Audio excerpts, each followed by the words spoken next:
praeitą kartą baigėm Gideonu ir paskui sužinojom, kad kai Gideonas mirė, kad izraelitai vėl nuėjo paleistuvauti paskui Baalą ir savo dievu padarė Baal-beritą ir kad jie neprisiminė viešpaties savo dievą ir neparodė malonės Gideono giminiai.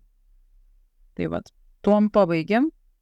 O šį kartą prasideda nuo to, iš karto nuo dramos iš tikrųjų. Ir tokia, labai įdomi ta drama, pasižiūrėsim, kaip čia dabar bus. Gideonas turėjo vieną sūnų, Abimelechą. Tas sūnus buvo iš tarnaitės, o iš kitų žmonių ar sugulovės dar turėjo dar 70 sūnų. Nes sakė, turėjo daug žmonių. O va šita, jo Abimelecho motina buvo tarnaitė. Tai šitas Abimelechas ėjo į Sichemą pas savo motinos brolius, motinos. Tai reiškia, čia ne pas tos pačius, ne pas savo brolius, o pas savo giminaičius, motinos giminaičius. Ir tada kalbėjo visai motinos giminiai, mes jeigu ką teisėjų 9 esame.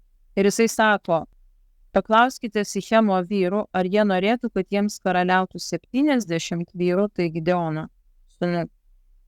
Ar vienas? Atsiminkite, jog aš esu jūsų kūnas ir kaulas. Tai jo motinos broliai papasakojo viską savo to miesto vyresniesiems, Sichemo vyrams. Jie davė jam 70 sidabrinių.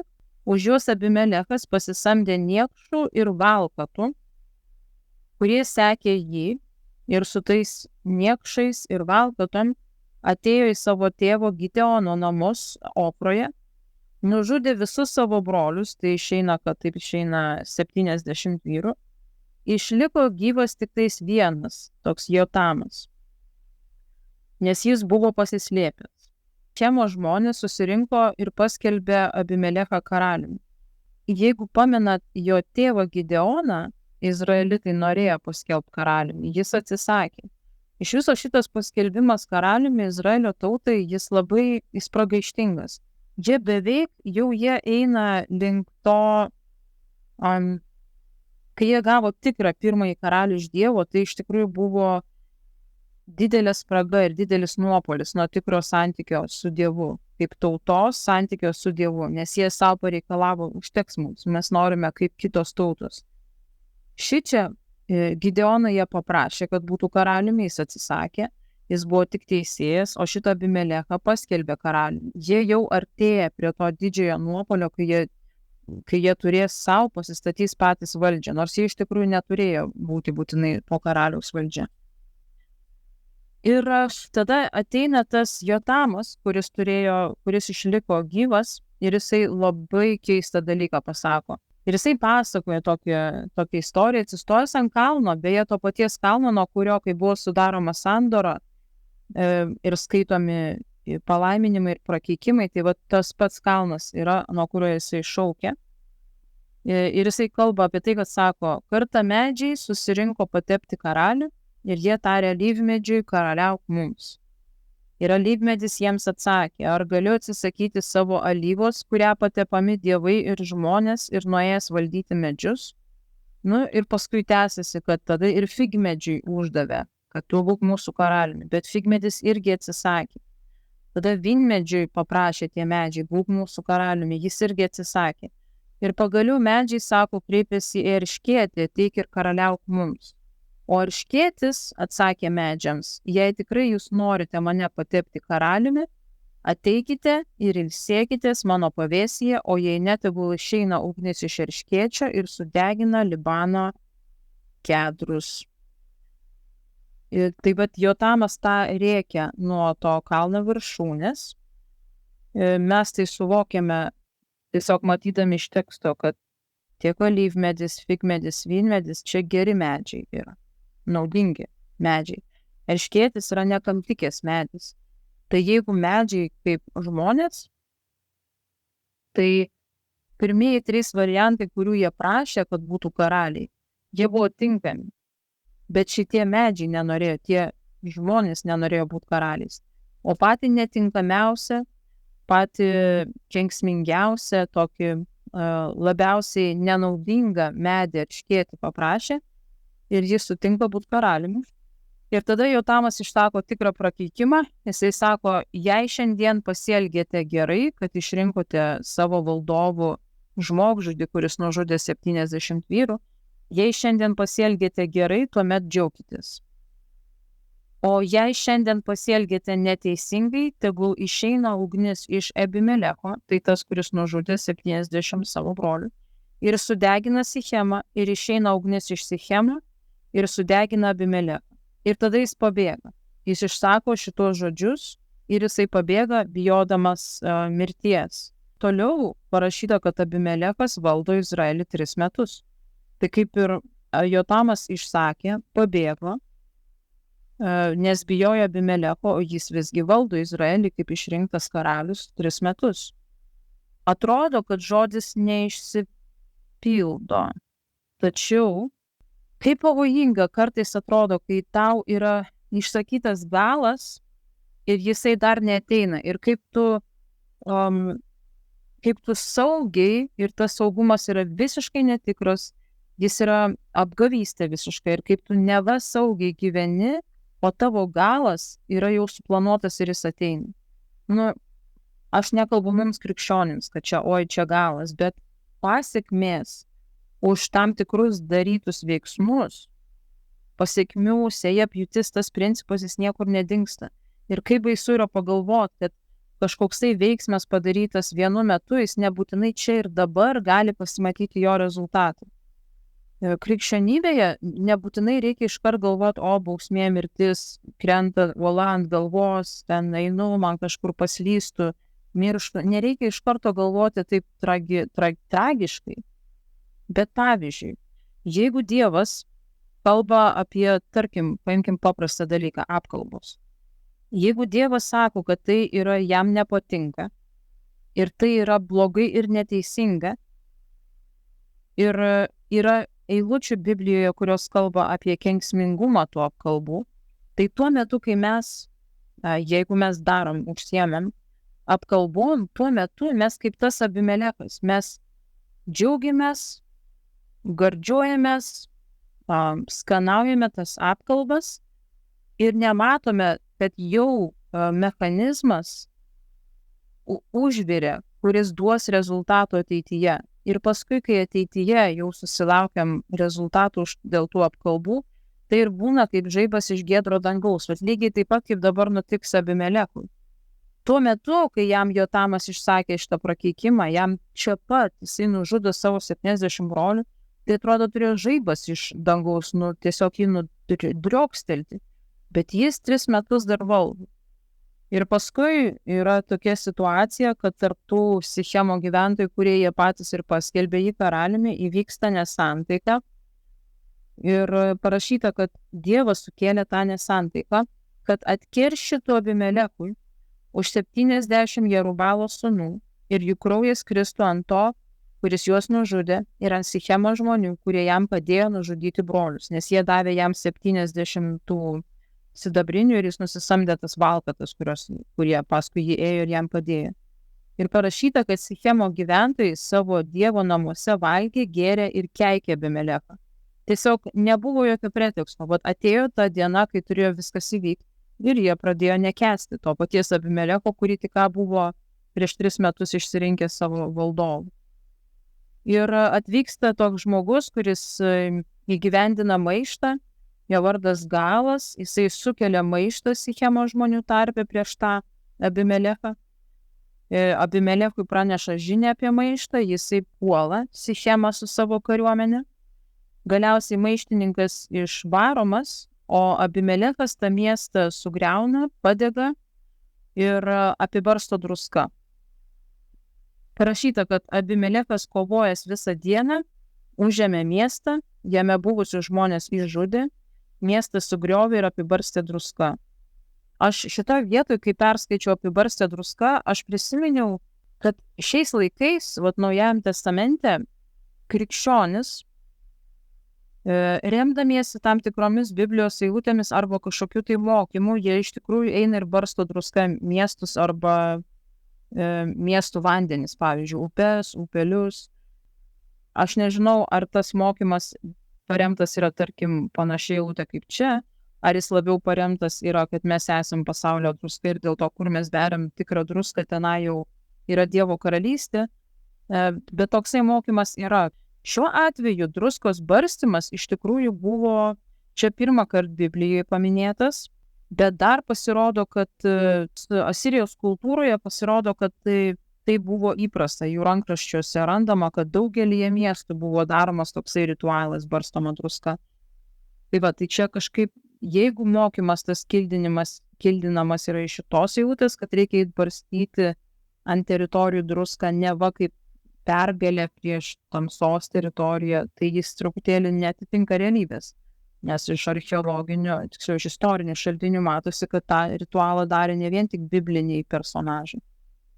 Tai va, taigi, dabar Abimelechas padaro pirmą žingsnį, sugriauna Sichemą ir vyrai ir moteris pabėga iš tos teritorijos ir jie užsidaro vienoje tokioje tvirtovėje, o Abimelechas liepia tą tvirtovę padegti. Sako, vyrams sako nusikirsti po šaką ir eiti paskui Abimelechą, ir jie atėjo, sukrovė šakas aplink tą tvirtovę, į kurią pabėgo žmonės, ir padegė ją. Ir taip mirė visi pilies žmonės, apie 1000 vyrų ir moterų.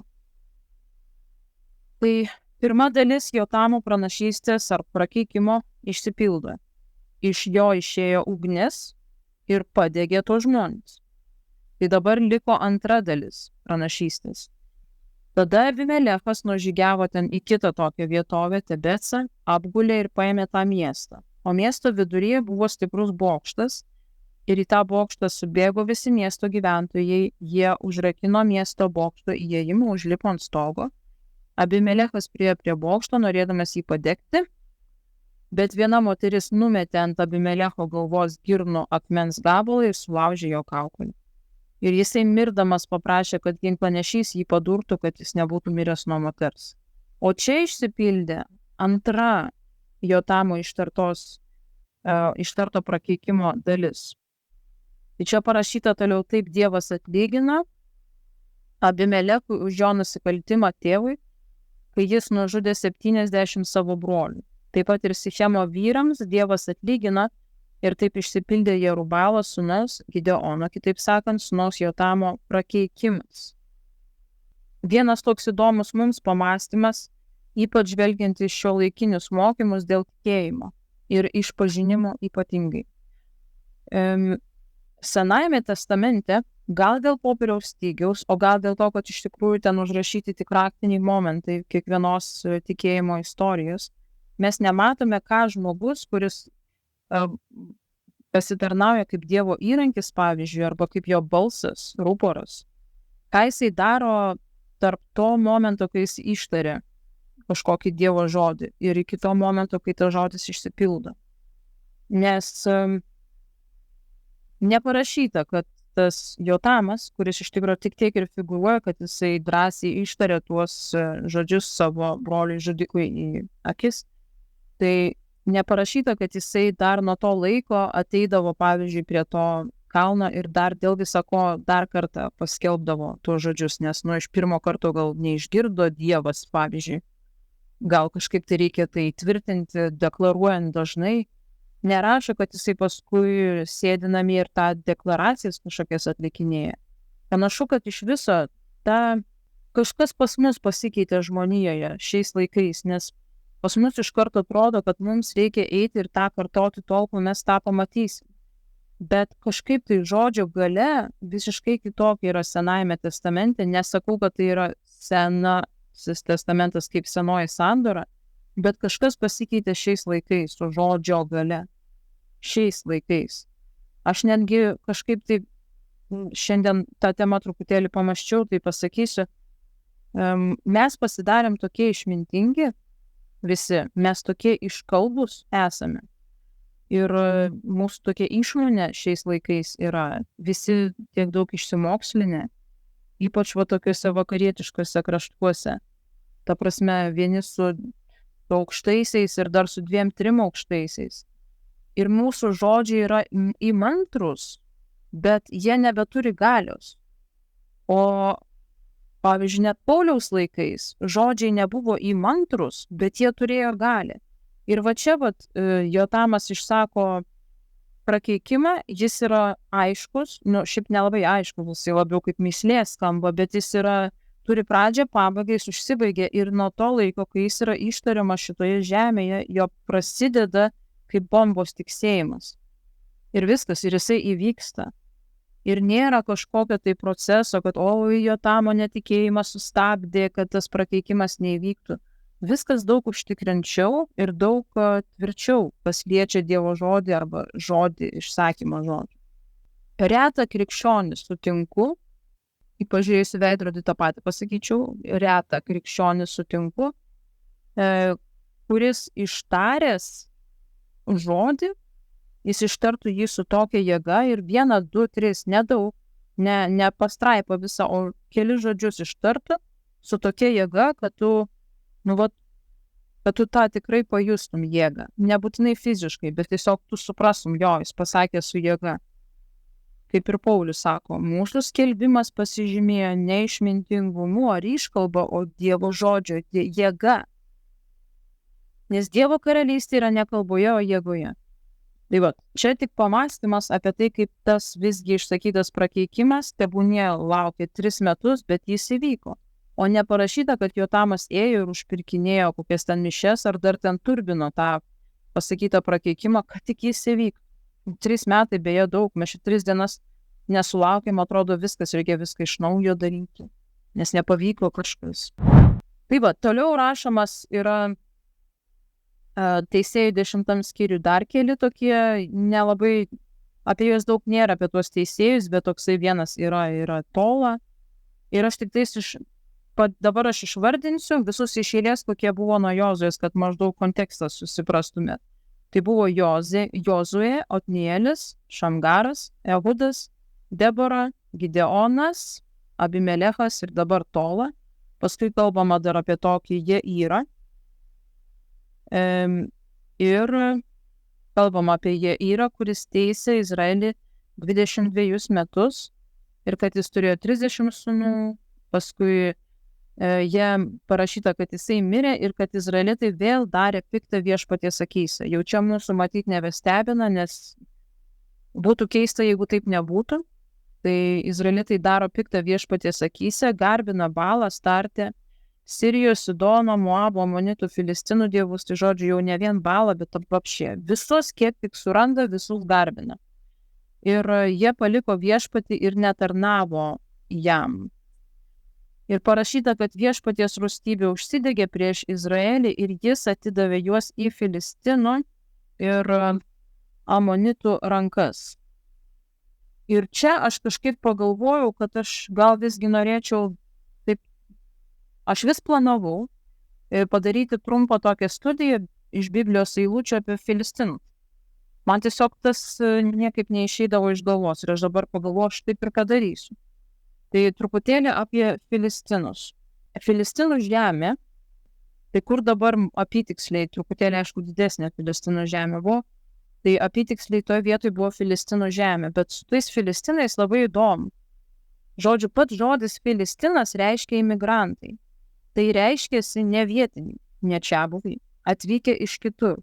O tokia teorija istorinė yra, dar hipotezė, kad jie atvykę buvo iš Graikijos, iš Kretos salos. Įvyko ten kažkokie tai, žodžiu, skilimai, mūšiai ir panašiai. Ir jie atvyko į tas teritorijas iš tos Kretos salos. Jeigu imti vien Biblijos eilutės ir nedarant jokių išvadų, tai, žodžiu, sužinome, kad Filistinai, apie jų žemę jau buvo parašyta Abraomo laikais, kad toksai yra dalykas kaip Filistinų žemė ir netgi jie turėjo savo karalių, Abimelechas buvo karalius, kitas Abimelechas, tik vardas tas pats. Ir rašo, kad Abraomas daug dienų tenai buvo užsibuvęs Filistinų žemėje.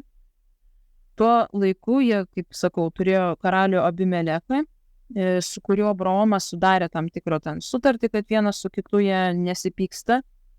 O paskui Izaokas, jisai vėl į tą patį karalių kreipėsi ir pas jį apsistojo bado metu. Ir jeigu atsimena tą istoriją, kur Izaokas irgi pasakė, kad čia mano sesuo yra ant savo žmonos. Ir paskui karalius Abimelekas juos pamatė tokioje nepatogioj žmonos ir vyro pozoj lauke prie palapinės. Nu, žodžiu, visa šita istorija, tai tas karalius buvo Filistinas. Paskui parašyta, kad Izaokas tarp jų ten gyvendamas, jis ir taip jau buvo turtingas, bet jis dar turtingesnis tapo. Vadinasi, daug gyvulių, daug vergų, ne vergų, o tarnų. Ir Filistinai jam ėmė pavydėti ir prasidėjo tarp jų kova dėl šulinių, dėl ganyklų. Ir Filistinai ėmė užkasinėti šulinius, kurios buvo iškasęs Abraomas. Ir tada Abimelechas paprašė, kad Izaokas iš tenai pasitrauktų, iš tos Filistinų žemės. Tai vėliau čia aš grinai jums pasakoju ne šiaip kažką, o grinai kas yra užrašyta Biblijoje. Toliau parašyta yra, vėliau truputėlį kalbama apie Filistinų žemę ir Dievas įvardina, kad jūra, kurią mes vadiname dabar Viduržemio jūra, tai ją bent jau tuo meto gyventojai vadino Filistino jūra. Išėjimo 23 skyrių čia sekanti vieta, kur paminėti jie, tai kita tiksliau vieta, yra parašyta taip, sako, kad kai jau įeisit į pažadėtą žemę, sako, aš nustatysiu tavo krašto ribas. Tai Izraelio krašto ribas nuo Raudonosios jūros iki Filistinų jūros ir nuo dykumos iki upės. Atiduosiu to šalies gyventojus į tavo rankas ir tu juos išvarysi iš krašto. Vadinasi, tose ribose, tai iki jūros, Gaza yra prie jūros, tai iki jūros, vadinasi Gazai skaitant. Ir visoje šitoj teritorijai, visus gyventojus, apie kuriuos mes jau daug kartų kalbėjom, visus, įskaitant Filistinus, Dievas nusprendė atiduoti Izraelio rankas. Tai reiškia, jie čia nebuvo paskirti Dievo nuo amžių būti. Nors paskui pasakyta taip yra Jozuės knygoje, tai dar kita vieta, kur jie susitinka. Jozuė sako, sulaukė jisai senatvės ir Viešpats sako, tu pasenai, sulaukė ilgo amžiaus, o dar liko daug žemių. Ir visas Filistinų kraštas, sako, liko, kad reikia jį užimti. Ir ta žemė buvo valdoma 5 Filistinų kunigaikščių, Gazos ir ten išvardina kiti. Vienas iš tų kunigaikščių buvo Gaza. Teisėjų knygai situacija šiek tiek pasikeičia, nes parašyta, kad Viešpats nusprendė visgi palikti tuos gyventojus, skaitant Filistinus, bet ne tam, kad jis juos pasigailėjo, o tam, kad jie būtų išbandymas Izraeliui. Pasižiūrėti, ar izraelitai visgi jie nepasiduos, jie laikysis Dievo įsakymo, ar šitie paliktos tautos bus jiems suklupimo akmuo. Ir kitas dar dalykas, kas įdomu yra, čia jūs gal aš to anąkart nepasakiau, mane nustebino, šiandien ryte aš perskaičiau šitą eilutę. Sako, jis palieka tuos karalius tam, kad izraelitų kartos žinotų, kas yra karas. Ar įdomu, kariaujantis asmuo, ar jisai skiriasi nuo taikos metu gyvenančio asmens? Tada, jeigu taip trumpinant istoriją, situacija tokia, kad maždaug 500 metų prieš Kristų buvo toksai graikų istorikas Herodotas berods ir jisai tą Filistinų žemę jisai pervadina Palestiną. Ir išeina, kad toj vietoj, kur dabar yra Palestina, kuri sako, kad jų čia yra teisėta teritorija, kad toj vietoj jau 500 metų prieš Kristų ir įvardinta, čia yra Palestina. Tik tiek, kad jų istorinės šaknis yra, kad jie turėjo būti išnaikinti, jie to niekam nesako, gal jie net nežino. Tai ir šitie palestiniečiai, dabartiniai arba anksčiau taip vadinami Filistinai, jie turėjo dievus. Tai vienas iš tų dievų buvo Dagonas, paskui jisai ten šiek tiek figūruos, tai jis pagrindinis dievas, karo ir vaisingumo dievas, vaizduojamas kaip žmogus su žuvies uodega. Undinas. Jie tam Dagonui garbindami aukodavo gyvulius. Ir kiti dievai jie irgi tikėjo Baalo Astarte. Tai izraelitai, jie pasidavė šitiems Filistinų dievams Ir parašyta taip, sako, kad Filistinai, Dievas atidavė į Filistinų rankas Izraelį ir jie 18 metų vargino ir spaudė visus izraelitus, o Izraelis patekęs į didelį vargą šaukėsi viešpaties. Ir sakė, mes tau nusidėjome, palikdami savo Dievą ir tarnaudami Balų. O Dievas jiems šį kartą atsako, jisai neskuba jiems padėti. Jisai jiems atsako, eikite ir šaukitės tų dievų, kuriuos pasirinkote. Tegul jie išlaisvina jūs iš jūsų vargų. Man čia taip baisiai nuskambėjo šitą eilutę, aš galvoju, ačiū Dievui, kad mes dabar neišgirsime tokio pasakymo iš Dievo, todėl kad mes ne su mumis Dievas sudarė sandorą, su Kristumi Dievas sudaro sandorą, dėl to mes jam esam nepažadėję, mes Kristuje esame per tikėjimą, mūsų nauja širdis. Mes neturėsime išgirsti tokio pasakymo, eikit pas savo dievus ir prašykit, ko jūs norite. Bet kaip pavyzdys, man čia yra truputėlį akis atveriantis. Sako, eikite pas savo tos dievus, kuriuos suradote.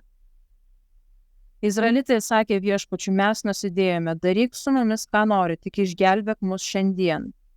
Šiandien, ne rytoj, šiandien.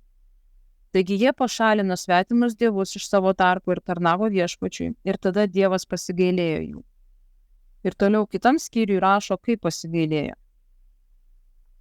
Ir čia vienas iš tokių įdomių personažų, kurių reikėtų įsiskaityti šitą skyrių. Čia aš neskau nei čia nieko, nei pranašiškų, nei ką, bet man be galo įdomus personažas. Dažnai apie jį aš nesu girdėjusi daug pamokslų. Toksai Jeftė. Jeftė yra iš Gileado ir, Izraelitų žemė.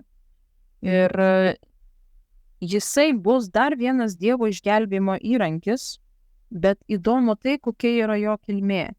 Jisai rašo, kad jis yra didelis karžygys, bet jisai paleistuvės sūnus. Įdomu, kaip Dievas išsirenka tikrai ne pačius pažybas, pavyzdžiui, visuomenės. Ir jisai yra paleistuvės sūnus ir rašo, kad jo tėvas turėjo ir kitų sūnų ir kad tie sūnus jį išvijo iš namų. Neva sako, tu kažkoks, pusiau ne mūsų esi. Ir nes jo motina buvo paleistuvė, dėl to jis buvo išvarytas. Sakoma, kad Jeftė pabėgo nuo savo brolių, apsigyveno Tobo krašte ir pas jį rinkdavosi valkatus ir sekė paskui jį. Kuo toliau Teisėjų knygai, tuo keistesnių iš tikrųjų įvykių tenai įvyks. Tada priešai, kuriems Dievas atidavė, tai buvo Filistinai ir Amonitai, dviejai priešai šiuo atveju. Ir tie Amonitai, jie pasistatė savo stovyklą tose apylinkėse maždaug, kur buvo tas Jeftė netoliese, ir jie puolė Izraelį. Ir dabar įvyksta toksai kaip Holivudo scenarijus, šitas paniekintas, atskirtas visos visuomenės žmogus, su savo valkatom pas jį ateina Izraelio vyresnieji ir jie prašo, kad jis ateitų ir sumuštų priešus ir jiems karaliautų. Ir tikrai žmogiškas, šmaikštus dialogas įvyksta tarp jų. Čia ne Izraelio Gileado vyresnieji, bet, ta pati tauta. Jeftė sako, jūs manęs nekentėte, išvarėte mane iš tėvo namų, o dabar, kai esate spaudžiami, atėjote pas mane. Tie Gileado vyresniai atsakė jam, tai todėl ir kreipiamės pas tave, kad grįžtum ir kariautum su Amonitais ir vadovautum visiems gyventojams, visiems Gileado gyventojams. Jisai gavo iš jų pažadą, kad taip ir bus, kad neva jeigu jis nugalės, tai tada jie paskelbs jį savo valdovą, arba tiksliau jis ir taip galės jiems vadovauti.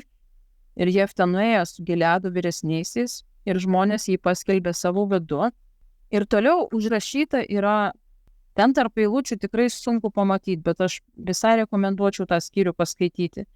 Tai čia būtų Teisėjų 11 skyrius. Jisai pradeda bendrauti su karaliumi Amonitų. Karaliumi, tai priešų karaliumi per pasiuntinius. Ir jisai su juo veda tokį dialogą. Ir kaip įdomu. Žodžiu, nusiunčia vieną žinutę, jam atsiunčia atgalas, paskui kitą žinutę. Ir vienoje toje žinutėje jisai dėsto labai kaip koks advokatas. Jisai dėsto situaciją. Kas yra su Izraeliu, kas vyksta. Jisai sako tam Amonitų karaliui. Argi tu negyveni ten, kur tavo Dievas, Kemošas tau duoda? Mes gyvename ten, kur viešpats mūsų Dievas mums duoda. Jisai atsako į Amonitų karaliaus reikalavimą atiduoti žemės.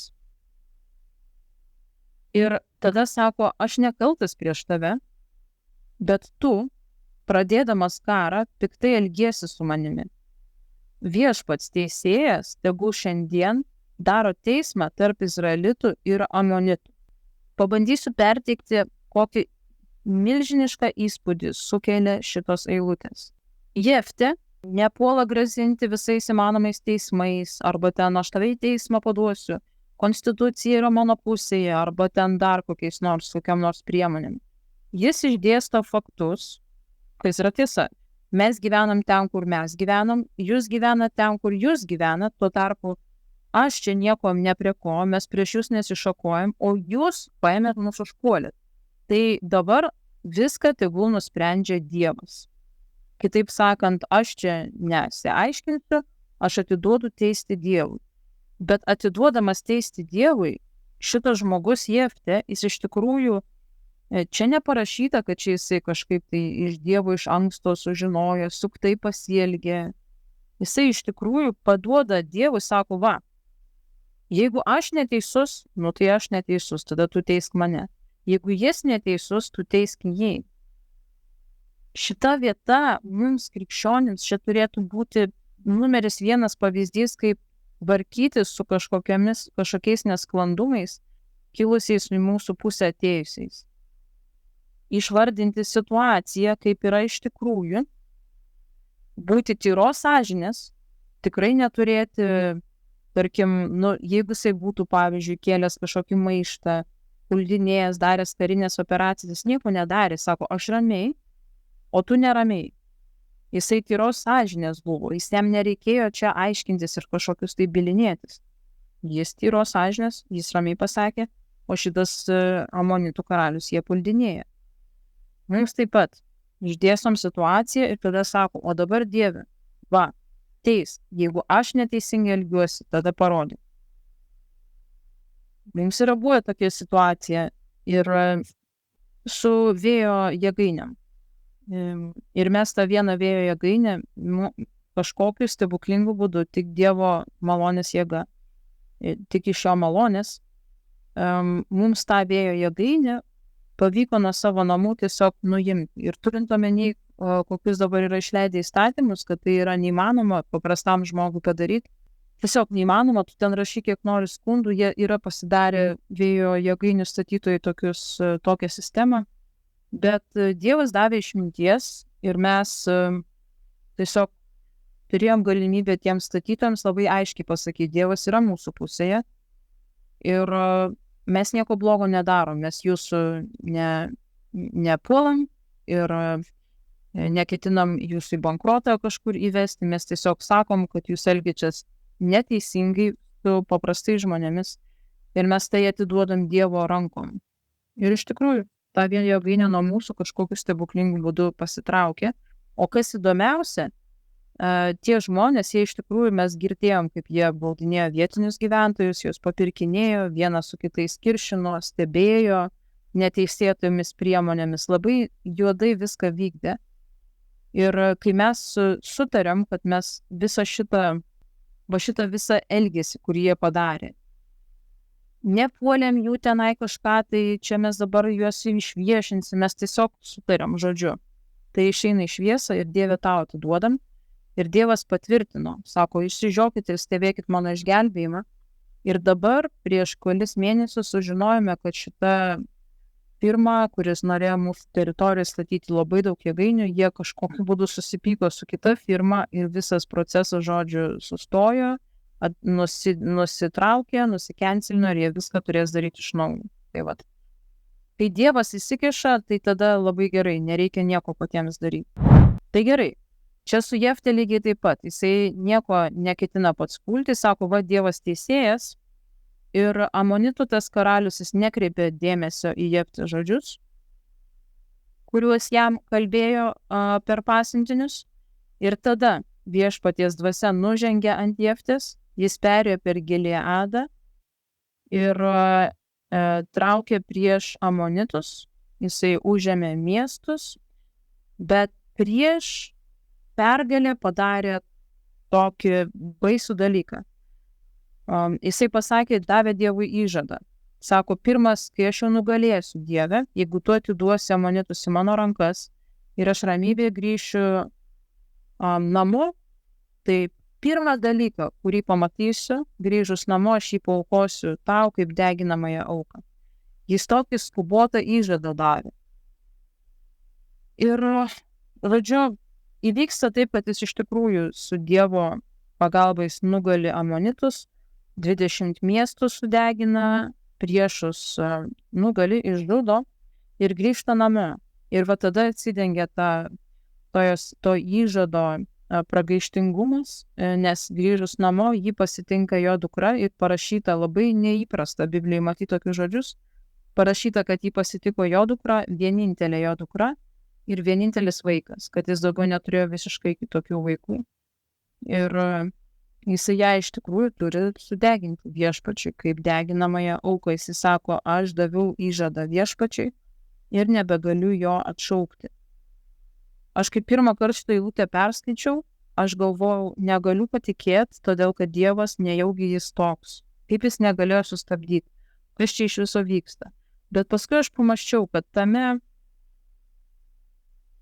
šitame Jeftės poelgyje yra vienas toksai kartais mums irgi būdingas variantas, kai mes nors ir žinome, kad viskas jau einasi gerai su viešpačiu, bet kažkodėl norėdami ar tai užturbinti kažkaip, ar dar užtvirtinti, kad tikrai tai būtų, mes įkišam ir savo trigrašį. Ir galbūt Jeftė čia tą ir padarė. Jis sako maždaug, jeigu tu dabar, nors jau viešpaties dvasia ant jo nužengi, kam tu eik ir daryk, bet ne. Jis sako, jeigu tu atiduosi į mano rankas, pirmas dalykas aš tau paaukoju. Tarsi žmogau, ar tu nori pasakyti, kad dabar dėl tavo pažado Dievas atiduosi tavo rankas, ar čia manipuliacija, ar tu bandai jam užlaužti ranką kažkokiu būdu. Tai vat, nematau, kaip tai gali būti palaiminimas ir Dievas kaip negalėjo tos dukros sulaikyti, pavyzdžiui, kad jinai neįtų pirmą jo pasitikti. Dėl to aš kažkaip įžvelgiu čia neteisingą Jeftės poelgį. Toliau rašoma yra, kad Jeftė teisė Izraelį 6 metus ir tada mirė ir dar minimi 3 teisėjai po labai nedaug metų, 78 metus. Tai va, ir tada mes ateinam prie 13 skyriaus, kur yra Samsonas. Kad įvesti kontekstą, pasakysiu taip. Nuo Jozuės dabar, kai Samsonas pasirodo, praėjo jau 300 metų. Tai jau daug laiko tarpo, jau ne viena karta. Tai reiškia 400 metų nuo Jozuės, jie bus vadovaujami teisėjo, paskui prasidės karalių karalystės laikotarpis. Tai dabar kol kas praėjo 300 metų. Ir 300 metų tenai mes jau matėme, kiek jie pirmyn atgal, pas dievus pirmyn atgal, atgailauja, nusigrėžia nuo Dievo, vėl atgailauja, vėl nusigrėžia. Kaip pasikeitusi ta tauta yra nuo to, kokie jie įžengė į pažadėtą žemę, su tokia drąsa, pasišventimu, kaip jie visiškai jau kitokia tauta, susimaišiusi iš tikrųjų su vietiniais. Ir vėl parašyta, kad izraelitai darė piktą viešpaties akivaizdoje ir kad viešpats šį kartą juos vėl atidavė į Filistinų rankas 40 metų. 40 metų. Ir pasakoja, mes tada susitinkam čia su tokia šeima viena. Vyro vardas Manoachas, žmonos vardo neaišku, bet parašyta, kad ji nevaisinga. Ir kad ji negali pagimdyti. Ir tokias moteris, kurios nevaisingos negali pagimdyti, bet labai figūruoja, čia ne vienintelė. Dar tokia buvo Sara. Ona, Samuelio motina, paskui vėliau bus Elžbieta. Jono Krikštytojo mama ir dar tokia viena buvo šunemietė moteris. Ir žodžiu, jai šitai moteriai pasirodo viešpaties angelas ir sako, tu esi nevaisinga, tačiau pastosi ir pagimdysi sūnų. Negerk vyno, nei stipraus gėrimo, nevalgyk nieko nešvaraus. Tu pastosi ir pagimdysi sūnų. Skustuvas tegul nepaliečia jo galvos, čia svarbu, nes berniukas bus pašvęstas Dievui nuo pat gimimo, jis pradės pradės išlaisvinti Izraelį iš Filistinų. Labai įdomu yra analizuoti, kaip į tokią žinią, nes dažnai būna, kad ateina angelas ir tokią žinią drioksteli, tu dabar čia būsi toks įrankis Dievo. Kaip sureaguoja žmonės. Ir ypač, pavyzdžiui, kaip sureaguodavo moterys. Tai mes kitą kartą pamatysim, kaip Ona, Samuelio mama, sureagavo. Bet dabar kaip šita moteris sureagavo. Ji pirmiausia nueina viską pasako savo vyrui, o vyro atsakas, įdėmiai paklausykit, jis labai įdomiai atsako. Jisai pradeda išgirsta iš žmonos visą, ką jinai pasakė. Sako, pas nebuvo, man tai pasakė, kad aš turėsiu vaiką, kad kaip ten jį reikia, kaip man ko negalima valgyti ir kaip jį reikės man pagimdyti. Ir tada tas jos vyras, išgirdęs šitą žinią, ką, pavyzdžiui, darytų šiaip eilinis žmogus. Sakytų, moterie, tau ne visi namie, ką tu čia per nesąmonės kalbi. Jis to nepasakė, jis iš karto atsigręžė į viešpatį ir jisai sako, viešpatie, meldžiu, leisk angelui, kurį buvai siuntęs, vėl ateiti pas mus ir mus pamokyti, kaip auklėti berniuką, kuris užgims. Bet čia yra absoliutus tikėjimas. Jisai neprašo, Dieve, duok man patvirtinimą, kad čia tikrai tu man kalbėk, tu žmonai kalbėjai, man nekalbėjai, tai dabar jau man kalbėk.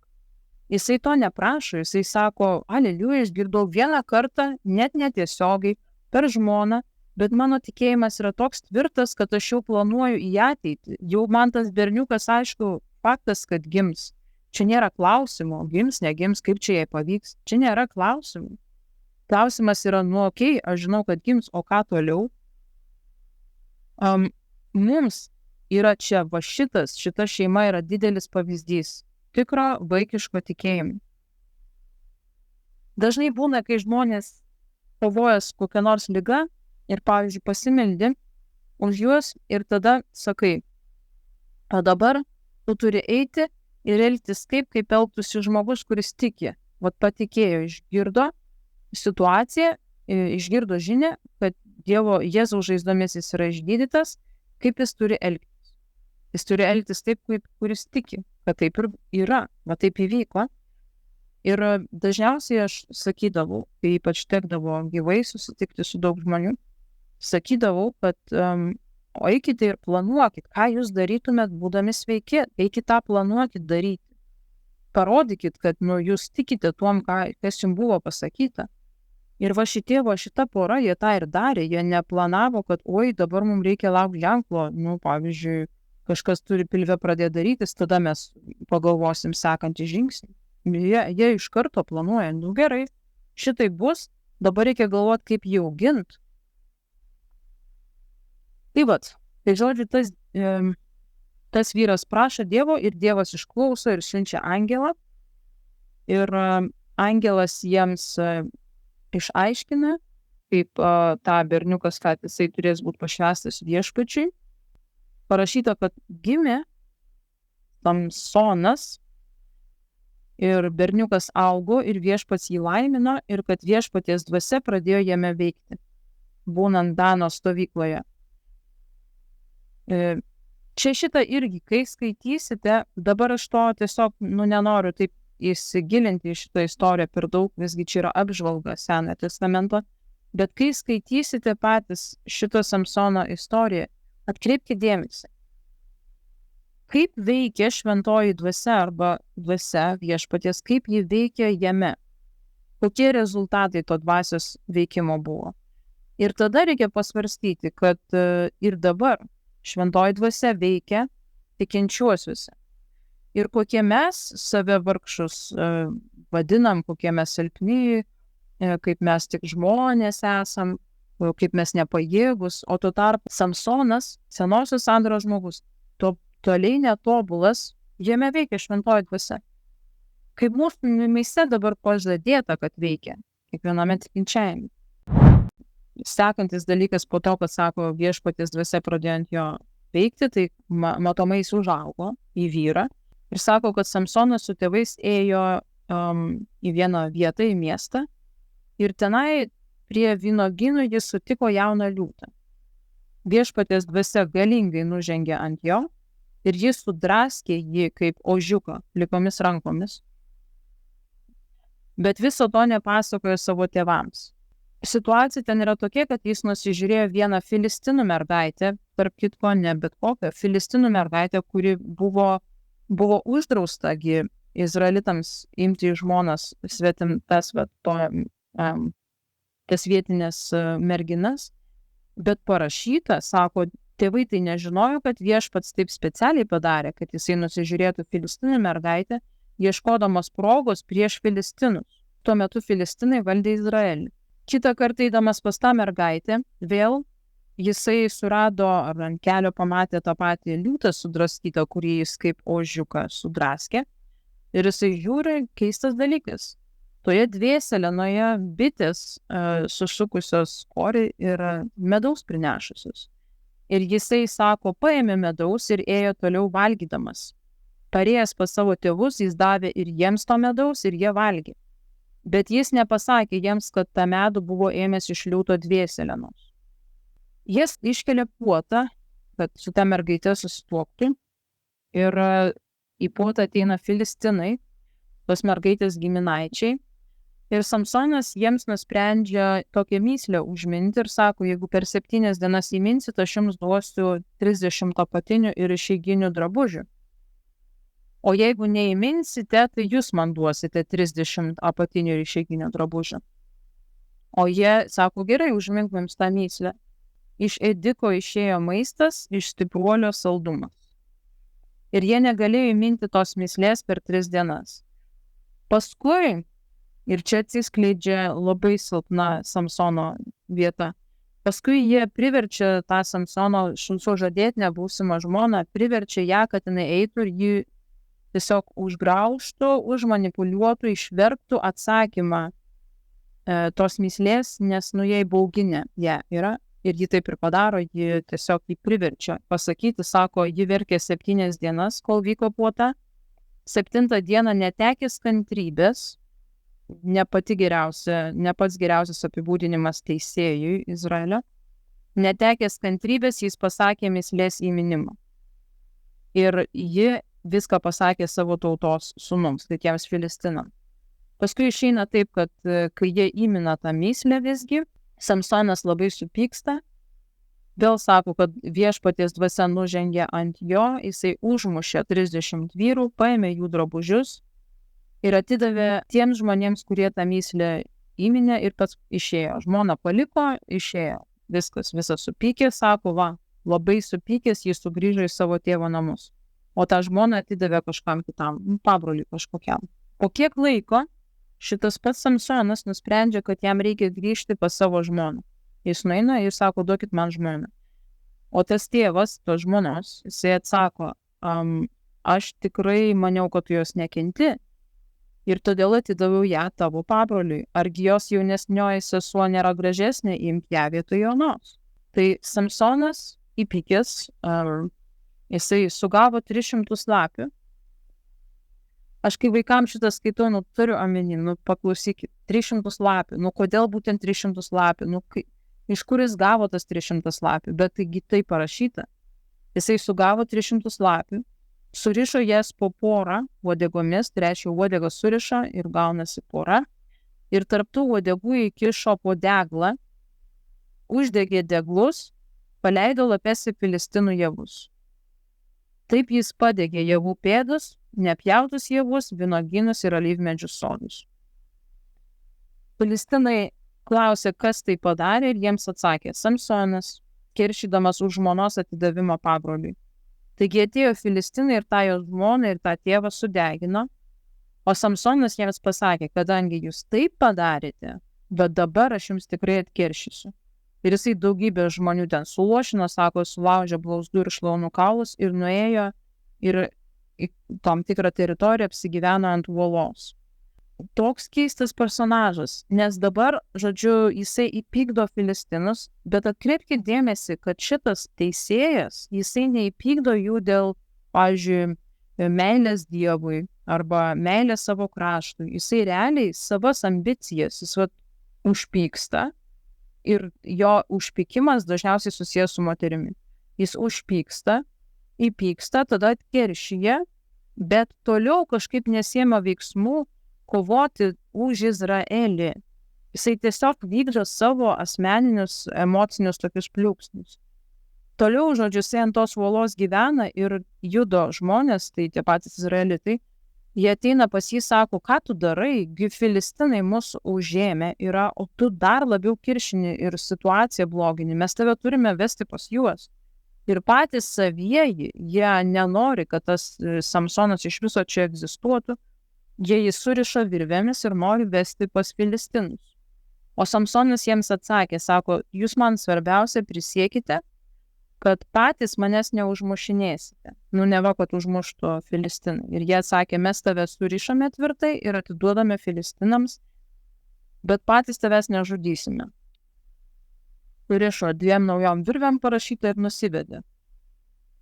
Dabar tie, kas turite problemų su tikėjimu, pavyzdžiui, tai dabar bus labai, reikės jį pamankštinti. Žodžiu, kai jau jį nuvedė pas filistinus, jisai ant jo nužengė, vėl viešpaties dvasia galingai nužengė ant jo ir virvės ant jo rankos sutrūko kaip sudegę linai, nukrito nuo jo, tai čia dar niekis.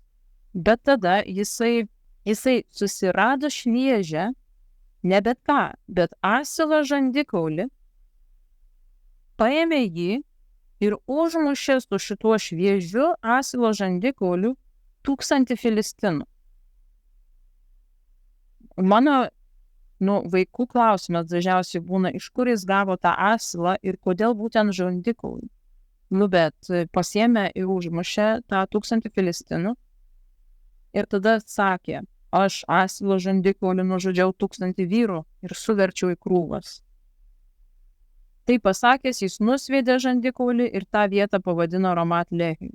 Ir labai ištroškęs jis šaukėsi viešpatie, sako, tu davei man šitokią pergalę, o dabar aš mirštu iš troškulio ir pateksiu į neapipjaustytųjų rankas. Bet Dievas atvėrė jam uoloj ertmę ir jisai ištekėjo vanduo ir jisai atsigėrė. Ir parašyta, kad Filistinų laikais Samsonas teisė Izraelį 20 metų. Bet čia dar ne viskas. Jau beveik viskas, bet dar ne viskas. Nes tuo metu, kai jisai teisė Izraelį, jisai nuvyko į Gazą, tai čia Filistinai, Palestina, Filistinija, Gaza, ir pamatė ten paleistuvį ir pas ją užėjo. O Gazos gyventojai sužinojo, kad Samsonas atėjo į miestą, visą naktį laukė jo prie miesto vartų, sakydami, kai prašvis rytas, jį nužudysime.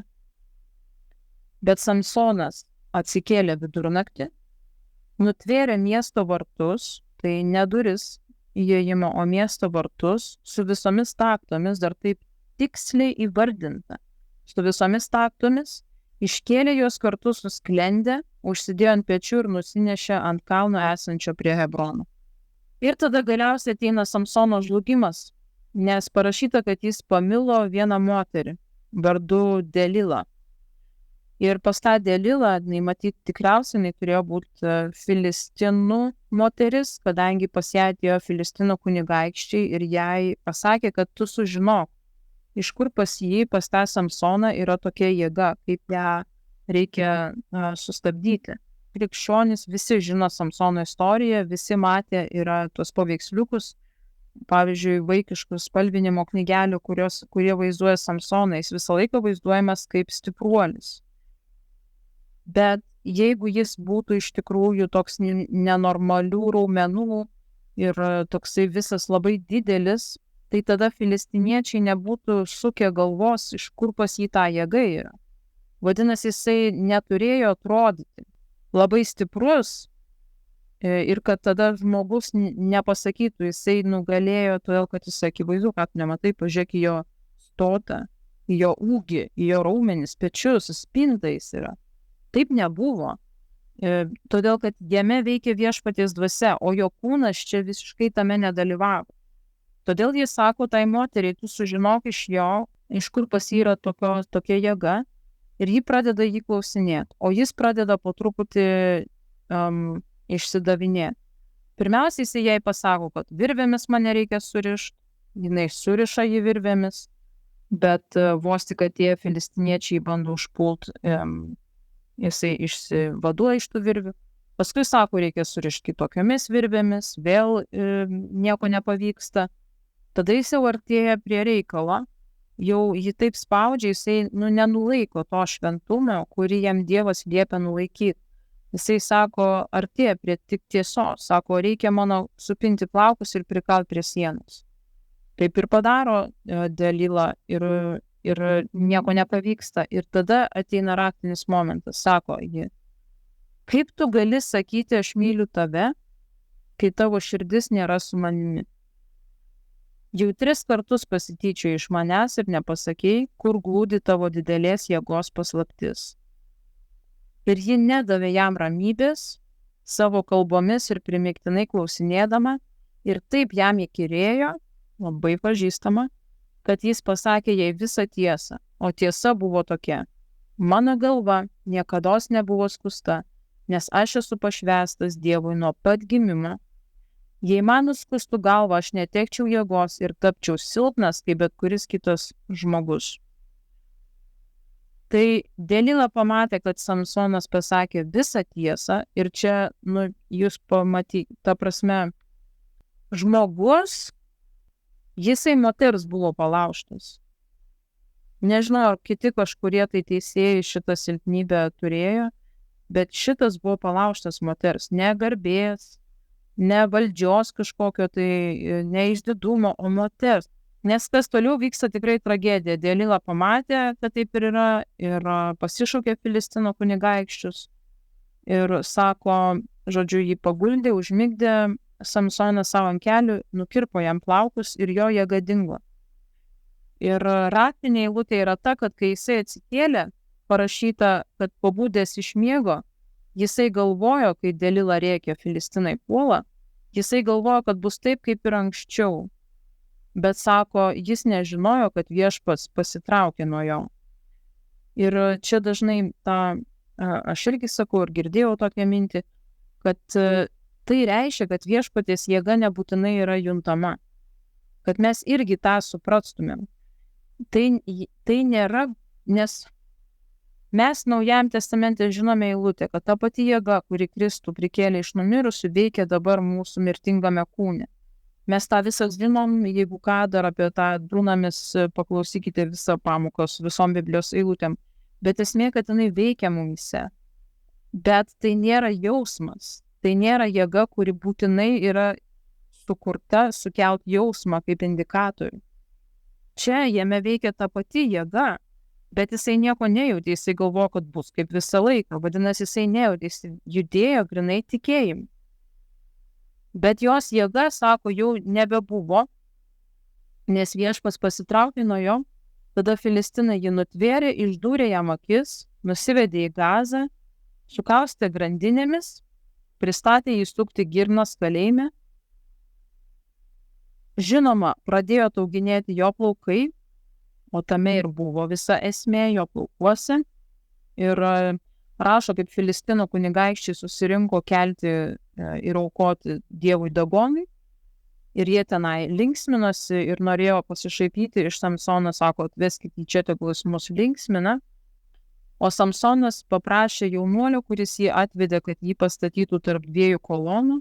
Ir tada jisai atsirėmė į tas kolonas ir jisai meldė Dievo, prašo. Jisai sako, viešpatie, prašau atsimink mane, sustiprink mane, viešpatie dar kartą, kad atkeršyčiau Filistinams vienu smūgiu už savo akis.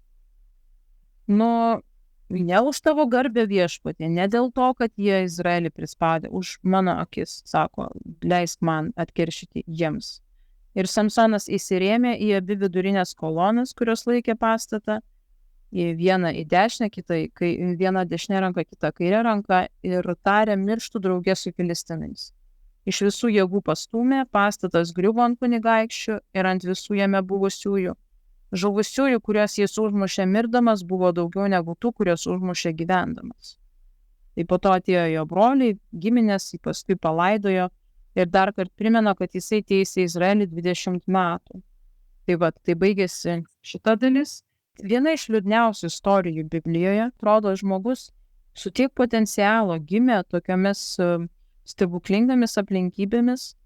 Jeigu ne šitos jo silpnybės, tai jisai būtų tarsi, jau čia tobuliau ir būt negali. Jėzus gali būti, aišku. Bet jisai beveik jau artėja prie kokio nors ant tobulo tokio teisėjo ar karaliaus, bet jo širdis buvo visiškai ne į tą nukreipta, neturėjo Dovydo širdies. Nors aplinkybės gimimo pasakiškos atrodo, tai čia tik to ir lauk. Ir pasižiūrėjus į Samsono istoriją, akivaizdu yra vienas dalykas. Dievo planas kartais yra aukščiau už mūsų ambicijas. Ir šiuo atveju Dievas norėjo atsigriebti prieš Filistinus, rasti progą prieš Filistinus, jis taip ir pasakė, parašyta.